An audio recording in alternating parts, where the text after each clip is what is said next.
ভালোবাসার মানুষটি যখন অন্য কারো হাত ধরে নতুন জীবন শুরু করে তখন বিচ্ছেদের যন্ত্রণা কারো কাছে হয়ে ওঠে অসহনীয়। কিন্তু সেই যন্ত্রণা যখন রূপ নেয় চরম প্রতিহিংসায় তখন তা কতটা ভয়াবহ হতে পারে তার এক শিউরে ওঠার নজির দেখিয়েছে ভারতের অন্ধ্রপ্রদেশ। ঘৃণা আর হিংসার এমন এক মিশেল যা হার মানিয়েছে সিনেমার টান টান থ্রিলারকেও। এটি কেবল একটি বিচ্ছেদের গল্প নয়, বরং এক সাজানো দুর্ঘটনার আড়ালে সুপরিকল্পিতভাবে মরণ ব্যাধি ছড়িয়ে দেওয়ার নিষ্ঠুর উপাখ্যান। ঘটনার মূলে রয়েছেন ৩৪ বছর বয়সী বসুন্ধরা।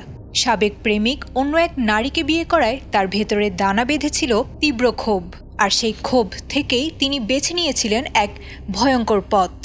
লক্ষ্য ছিল একটাই, যে কোনো উপায়ে ওই দম্পতিকে আলাদা করা।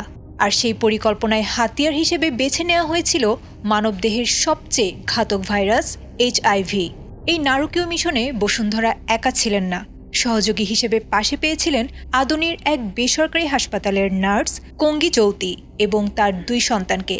গবেষণার অজুহাতে সরকারি হাসপাতাল থেকে সংগ্রহ করা হয়েছিল HIV আক্রান্ত রোগীর রক্ত। সেই রক্ত ফ্রিজে সংরক্ষণ করে অপেক্ষা করা হয়েছিল সঠিক সুযোগের।